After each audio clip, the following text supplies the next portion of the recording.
back to another edition of AEW Dynamite Out of 10 right here on the Wrestle Debate. It is the go-home show before Fyter Fest, so let's see what treats AEW have in store for us right here today. So Dynamite opened with a battle between big two athletic men, Luchasaurus and Wardlow. Luchasaurus had the momentum early, and Wardlow was in a rare situation of having to work from behind, which made an interesting dynamic. Prior to the finish, MJF got involved and distracted the referee after Luchasaurus hit a chokeslam.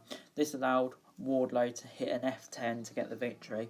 After the match, MJF started attacking Jungle Boy, and there was a huge brawl. It was then announced that MJF and Wardlow will team up against Luchasaurus and Jungle Boy at Fyter Fest.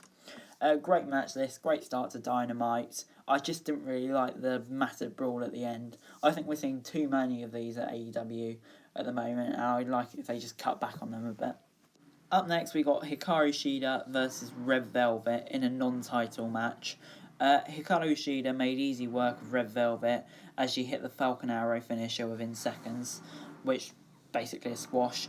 She then fought with Penelope Ford in the crowd. I actually didn't mind this brawl between Shiina and Ford.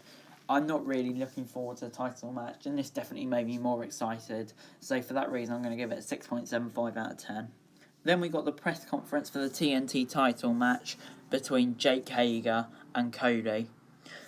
Arn Anderson spoke about how disrespectful Hager was after he no-showed it for most of the press conference, and then Hager's wife threw water at Cody after the photo opportunity. I didn't really like this. I think press conferences could work, but I just don't think this was the right sort of time to use it, and it hasn't made me any more hype for a match that I don't think I was particularly looking forward to anyway. So I'm only going to give it 6.25 out of 10. The next match was Brody Lee and Colt Cabana teaming up against Joey Janela and Sonny Kiss.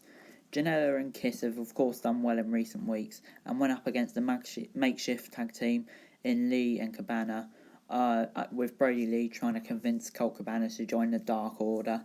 Janela and Kiss certainly had more chemistry together, but interference from the Dark Order helped their opponents on multiple occasions.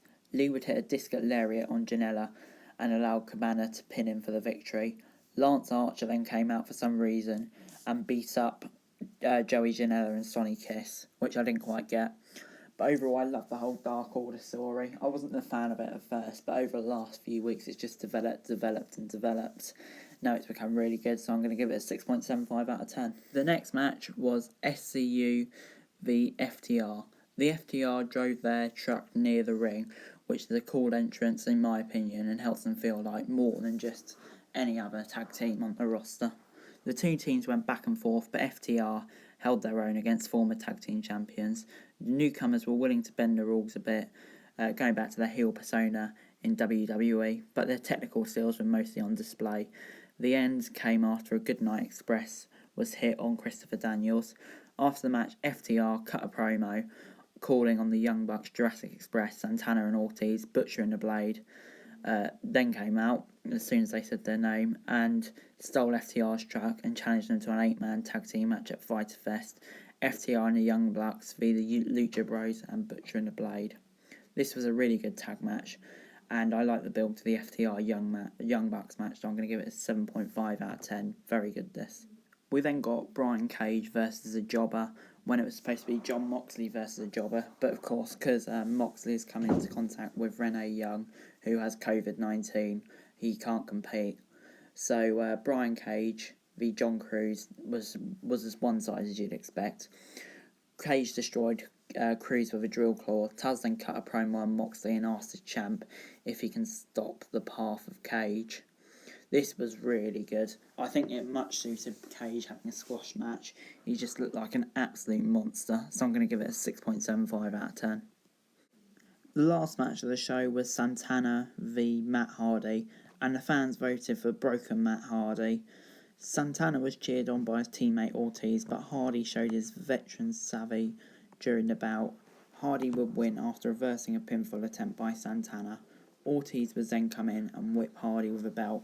Private Party made the save. And overall I enjoyed this, but did it really develop a lot? No, so I'm only going to give it a 6.5 out of 10. Then, for our final segment of the night, we had Chris Jericho and Orange Cassidy having a face-off ahead of their match at Fyter Fest. Chris Jericho came out and started talking about Orange Cassidy and how he didn't want him signed, but he was signed because he was so popular. And then Orange Cassidy just stole the microphone off him and started kicking him really gently. Jericho got annoyed, started brawling, and then in the crowd somewhere, Cassidy Superman punched Jericho through a table, which was quite a good spot to be fair, but not gonna lie, I was a bit underwhelmed by this, so I'm only gonna give it a 6.5 out of 10.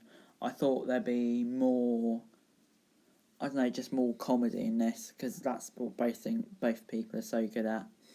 So I was a bit underwhelmed, but it still wasn't a bad segment by any sense of the word. And overall this week, AEW is going to get a 6.75 out of 10. Once again, a great show by AEW, and they have built to this pay-per-view so well, and I just can't wait for the next 2 weeks of Fyter Fest. There's some brilliant matches there. Moxley v Cage, Shida v Penelope Ford, I'm even looking forward to now, and Jericho v Cassidy, of course. All of those should be great, so I'm just really hyped, and credit for AEW for building the show so well. And that's it. Thank you very much for watching. Make sure you like, share, subscribe. Let me know what you thought about Dynamite in the comments down below. Make sure to follow our Twitter for daily wrestling news, and subscribe to my other channels on screen right now. That'd be greatly appreciated. But that's it. Thank you very much for watching. Bye.